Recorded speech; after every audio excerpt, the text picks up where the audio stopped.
Hi there. My name is Jennifer Bitner. I am the founder of My Mind Fitness. I am also a Canadian Diamond with doTERRA essential oils.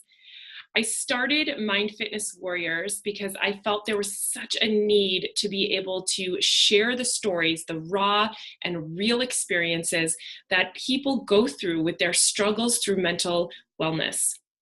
So this docu-series is all about interviewing people and finding out how they have gone through the deepest valleys of mental health and risen through the other side, sharing with us their holistic approach to a fit and healthy mind. So I wanted to start off by sharing my personal story and what I've gone through for the last 10 plus years of my life. So, my very first panic attack, I am currently 34 years old right now, and my very first panic attack was when I was 22. I was actually driving home. I had just gone to the mall with my boyfriend at the time, and I wasn't feeling good. We had had fast food in the mall, and I was feeling really sick. And we had gotten in the car, and we were in bumper to bumper traffic. And I could start to feel myself getting sick. I could start to feel that everything was off. I wasn't feeling well and I needed to rush to a bathroom. But there was nowhere to go because we were in bumper to bumper traffic. And so I started to freak out and I started to my heart started to beat really, really fast. I started to sweat. My hands started to tremble. I could feel the blood rushing from all of my extremities. And it was a terrible feeling. And this moment was my very first panic attack. I started to really stress out. I started to kind of just try to open the doors. I was like holding onto the roof of the car. I was like, you need to get me out of this car. And he's like, sit down, calm down.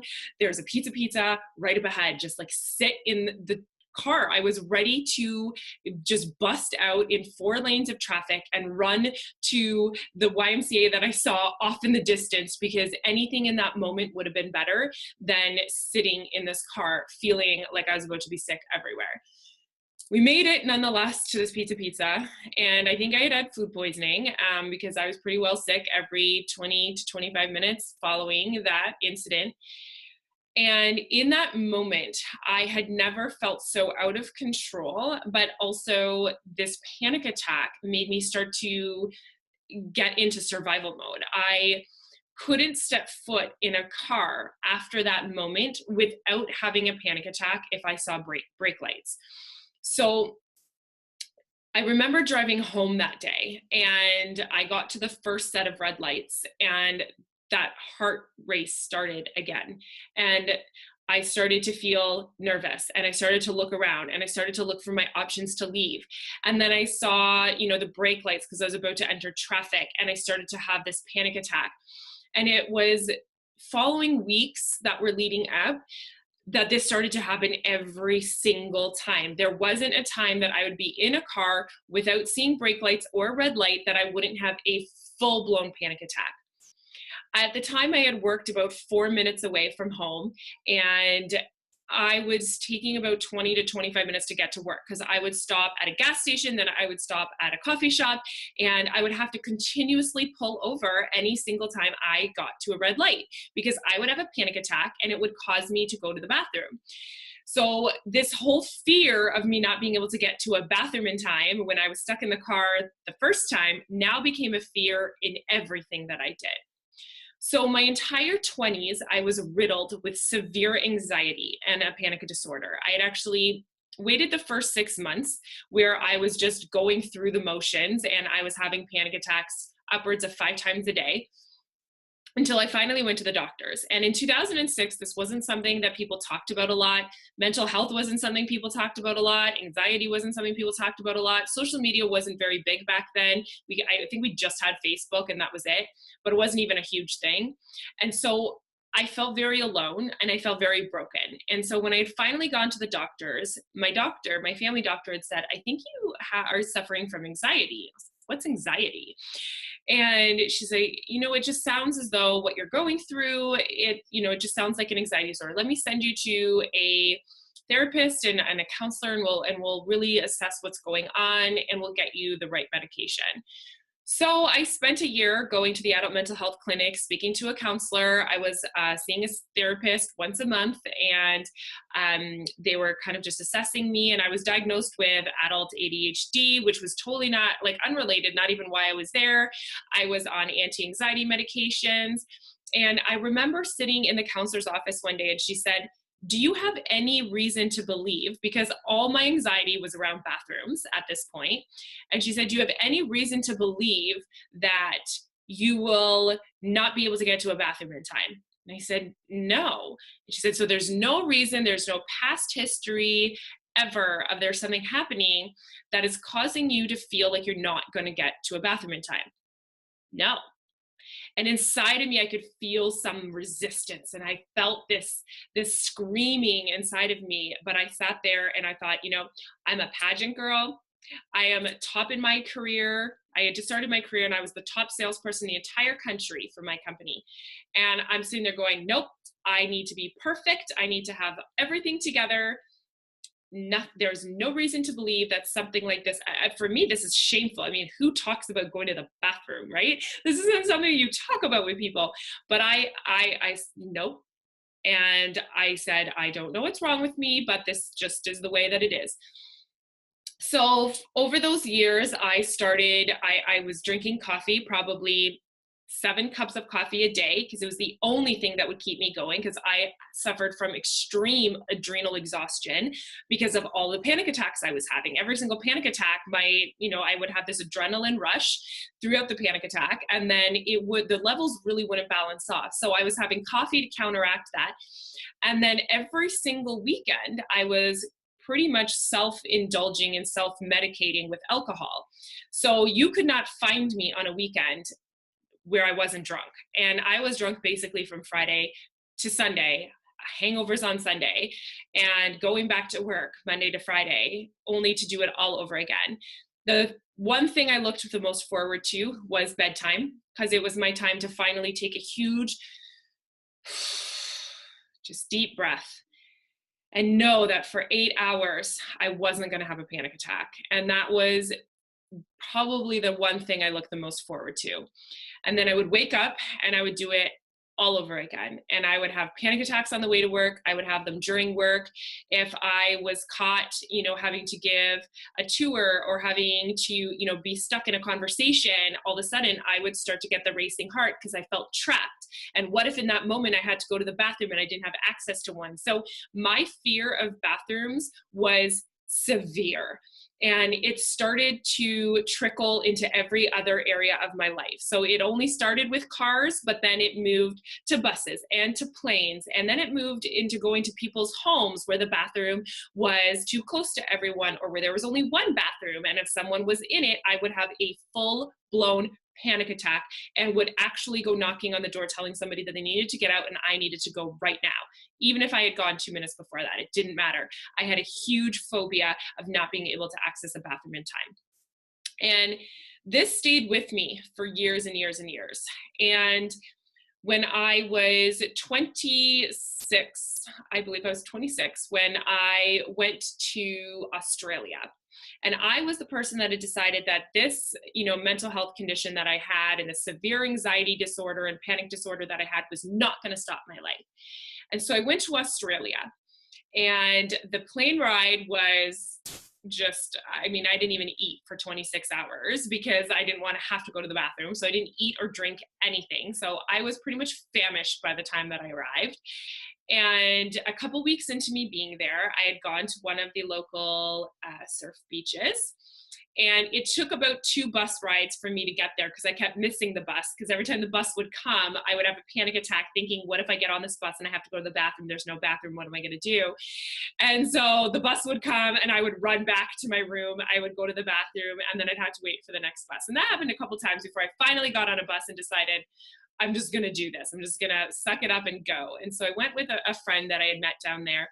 And we were on the bus ride back home. And I started to have a full-blown panic attack. And it was so bad that I got up and I went to the bus driver and I said, you need to pull over right now. And he said, well, where are you going to go? We're in a residential area. And I said, just drop me off. Where's the nearest bathroom? And he said, I mean, you probably have to walk to the mall, but that's like a 2-hour walk. I don't care. Just get me off this bus. And so I got off the bus and I was wearing a little sundress and flip-flops. And I walked 2 hours back to my room, where my space where I was staying. I didn't know where I was. I was burnt to a crisp by the time I got home. I was bawling my eyes out. And at that point, I decided enough is enough. I can't live this life anymore. I can't do this anymore. There has to be a better way. And yes, I was on medication, but it was doing very minimal for me. And my lifestyle of drinking and the food that I was eating, like nothing was helping me. And so I got back and I Googled anxiety, and I came across a program that was all about more of a holistic approach. And I downloaded this program and I did it. It was 8 weeks of meditation, drinking lots of fluid, facing your fears head on. And I started to learn what my body was actually going through. Because up until this point, I had never actually understood what the anxiety was, how it showed up in my body, where it stemmed from, what the fight or flight system was inside the body. I didn't understand, what were triggers for the stimulation that was contributing to these anxious sensations. And so I learned and researched everything about it, and I started to see a shift. And that's when the hope started to come in. And I started to see, okay, these meditations, these relaxation techniques, drinking more water, eating better food and whole foods, I started to see such a huge shift. And by the time I got home from Australia, I was there for 6 months. I had decided I was, going to make this lifestyle change. And then I went back to work. I started working 50 to 60 hours a week again. I started to drink heavily again, started to go back on my coffee again, and then everything just spiraled out of control. And I remember my husband now, he was my boyfriend at the time, he was like, you said you were so good in Australia. Like, what did you do? And I was like, that program that I did, that's what I did. And I started to go back to it. And through there, things started to come into my life. A naturopath came into the gym that I was working at, and she said, I'd love to collaborate with you. Why don't you come and let me introduce you to the things that I do. And I never heard of a naturopathic doctor before, but I understood that they practice natural medicine and botanical medicine. And so I started working with her. And for 2 years, I started working more from the botanical medicine side of things and a natural approach. And then I started to meet spiritual healers, and I started getting Reiki done, which was energy healing. And I started to dive back into the holistic modalities. And again, I started to see the shift. So this is probably about 8 years into the journey now, where I'd have upwards of 5 panic attacks a day. And that holistic side started to free up and bring in the hope that I was on the right track. Everything started to change. And it was in that moment, I was deep into a meditation during one of my Reiki energy healing sessions. And I came out of this session and I grabbed a hold of the practitioner who was my Reiki master. And I said, Sandra, I just had this memory, this flashback of when I was 4 years old. And she said, okay, tell me about it. And I said, this is it. This is where everything stemmed from. This was what the last, 30 years of my life, or, 28 years of my life, this is what it was. And she sat me down and she said, just tell me what is going on. And I said, when I was 4 years old, I was in kindergarten and I was on the school bus, and I remember what I was wearing in the white leotards I was wearing in my bus buddy. I remember her name. I remember what my backpack looked like. And I had to go to the bathroom, and I stood up on this bus and I said to Sandy, her name was Sandy, she was the school bus driver. And I said, Sandy, I have to go pee. And I was 4, and she scolded me and she told me to sit down. And she said, do not stand up on this bus, and you need to hold it until you get off this school bus. And I sat there and I was so nervous because I knew I had to go. And I was 4. What 4-year-olds can hold in going to the bathroom? Like none. I have a 2-year-old daughter now, and I understand that. And I just couldn't hold it. So I told my bus buddy that I was going to show her a magic trick. And in that moment, I told her I was going to show her how my shoes could become sprinklers. And I just knew I had to go to the bathroom. And I remembered this moment vividly. And so I did. And I peed my pants or my dress. And it was the most traumatizing moment for me. And I got off that school bus. My dress was soaking wet. And as I turned around to get off the school bus and my friend's mom was waiting at the bottom to get us off the school bus driver scolded me again and said, "Did you pee your pants?" And all the boys started to laugh. And I just got off the bus and she told my friend's mom, "You better teach that girl how to go to the bathroom before she gets on this school bus." And I remember my friend's mom saying, "You leave her alone. She's 4 years old. Do not yell at a child like that." And I was so nervous and so traumatized. And I remember when my mom picked me up and I was in my friend's clothes and, my friend's mom told her what happened and it was no big deal. My mom doesn't even remember this. But every time that I had to go to the bathroom when I was in kindergarten after that moment, I would hide in my cubby hole behind my jacket and I would pee in the cubby hole. And the teacher would ask me, "Jennifer, why do you keep doing this? You need to ask." And I said, "But what if you say no?" And my parents couldn't understand that every single time we went to someone's house or to a restaurant that I would ask to see the bathrooms, and everyone made fun of me all the time. And I remember doing this and they would say, "Okay, here's the bathroom, Jennifer, here's the bathroom, Jennifer." And no one could understand why. And they kind of just thought I was obsessed with bathrooms. No one really knew the reason behind it. But it traveled with me my entire life. I had this bathroom phobia. And when I went to university, it got even worse. And I remember having to drop one of my courses in university because the front door was at right beside where the professor would stand, and the entire auditorium would see if I had to get up and go to the bathroom.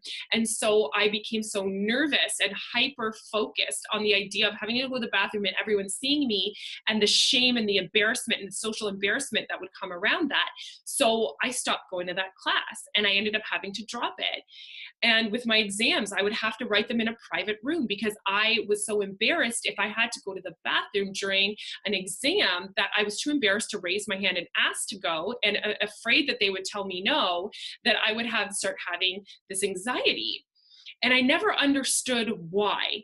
And it wasn't until that moment when I was 22 and I was stuck in a car again and I had to go to the bathroom and I got scolded for freaking out about having to get out of that car that I had this flashback of when I was 4.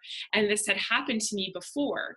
And this is what it spiraled those next 8 years just out of control. And when I recognized it in that moment, when I was having that energy healing session, that is where the healing could begin. And I remember Sandra saying to me, "Jennifer, you were 4. There's nothing to be ashamed of." And I'm like, I can't tell people that I peed my pants when I was 4. No one talks about going to the bathroom. There's so much shame around this.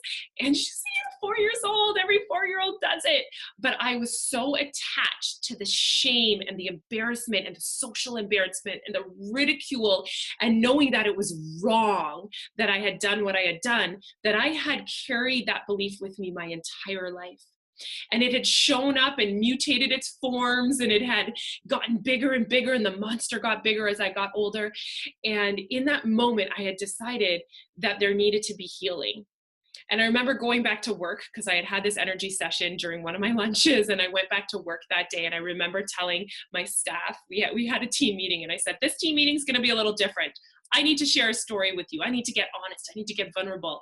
And I remember telling them this, and one of the girls was like, "So I was actually at the bar last week and I totally peed in the car because the person did pull over fast enough. So I just did that last week." And we all started to laugh. And I realized that what I had been holding on to as shame for so many years was nothing.